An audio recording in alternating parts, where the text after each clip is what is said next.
माऊली रामकृष्ण हरी. आजचा नवीन दिवस, नवीन व्हिडिओ. काय चाललं माऊली?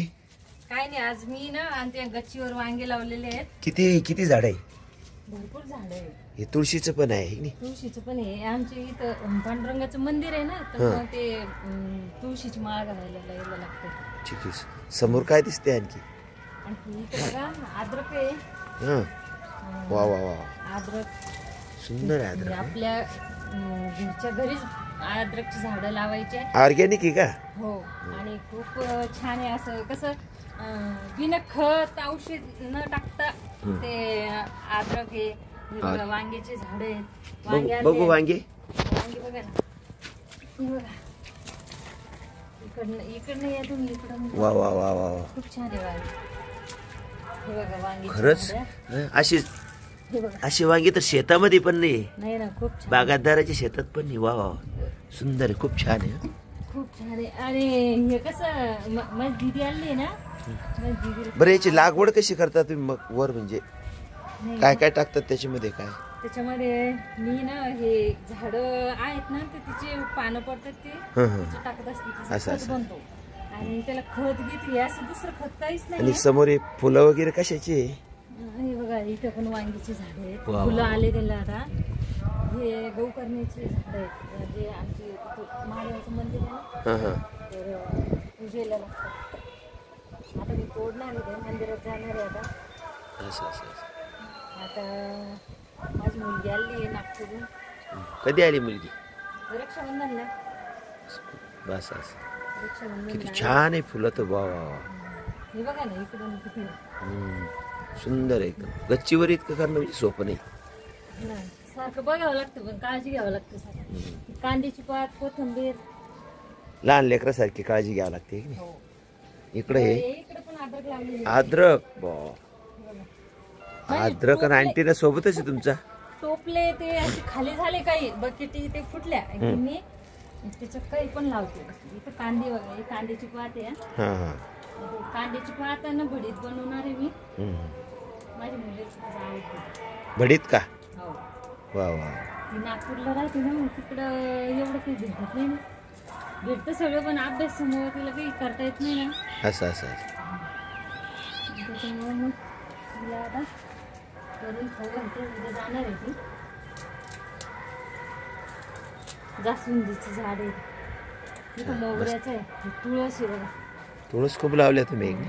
ती तुळस लागतेच मला पांडुरंगाला, ते हार घालायला लागतेच ना. टमाटे बघा. वा वा वा, हे बघा किती, 20 टमाटे बघा मी मोजलेले आहेत. आणि कढीपत्ता पण आहे. कढीपत्ता पण मी घरच्या घरीच जे बाहेर जायचं कामच नाही. आणि हे कशाच झाड आहे समोरचे? बघा हे ना, तर ते ब्रह्मकमळ आहे. वा. आणि पोथीची पानं. हे बघा पोथीची पानं. आणि पुदिना आहे, तिची चटणी करतात. पाणीपुरी करतो आम्ही, तिची पाणी बनवतो तिचं. पुदिना छान आहे. आणि भोपळ्याचं झाड लावलेलं आहे मी. आणि तुरईचं. तुरई आणि भोपळा दोन्ही पण आहे? हो, दोन्ही पण आहे. आणि छान छान तुरई पण आलेल्या आहेत त्याला. वा. हे बघा छोटे छोटे लागले आहे. हो, छोटे छोटे लागलेले आहेत. आणि भोपळा आहे ना, तर भोपळा पण वरती गेलेलं आहे. भोपळा पण लागलेले वरती. टाकीवर चालला तो. हो, छोटे छोटे भोपळे पण लागलेले. आणि आंब्याचं झाड आहे. आंब्याचं झाड याच्यामुळे लावलं की आपल्याला पूजा करायसाठी आपल्याला पानं लागतात ना मार्गशीर्ष महिन्यामध्ये, दिवाळीला. तर मग आपल्याला ते पानं आणणं होत नाही. गावाकडे आपण कुठे जातो, त्याच्यामुळे मग एक अशी कोटी होती माझी खराब झालेली, माती भरले आणि एक झाड लावलं. त्याच्यामध्ये एवढं मोठं झालं. बाग पण आला होता त्याला, छोटे छोटे आंबे पण लागले होते. पण मग ह्या वर्षी ना तर ते गळालं. आणि चुकीची भाजी बघा, आंबट चुका.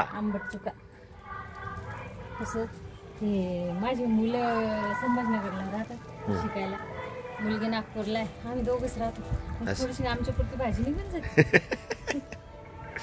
चुक्याची आणि पोथीची पानं बघा किती छान. पेस्टिसाइड खायचं नाही. पोथीची पानं खूपच सुंदर आहे, छान आहे. हे एक झाड आहे बघा, हे शोचं झाड आहे. हे मी शिल्लोडून आणलेलं आहे माझ्या बहिणीची इथून. असं हो, माझ्या बहिणीला पण खूप हौस आहे, खूप झाडं लावते. तर तिच्या इथून आणलं मी. तिला म्हटलं मला एक छोटंसं कुंडीमध्ये शिजवून ठेव. आणि हे भोपळ्याचं झाड आहे ना, हे आमचे मोहन भाऊ आहे नांजेवाडीवरचे, त्यांच्याकडून मी बी आणले. तेच लावले? हो, तेच लावलं मी. त्यांनी जर माझा व्हिडिओ बघितला तर ते म्हणलं खरंच भाभीनं किती छान लावलंय. खरंच बी नेलं माझ्याकडून. तिचा फायदा झाला. त्यांची मुलगी काजल, त्यांनी दिल्या मला. काजल बाय. व्हिडिओ आवडला तर लाईक सबस्क्राईब करा. रामकृष्ण हरी माऊली.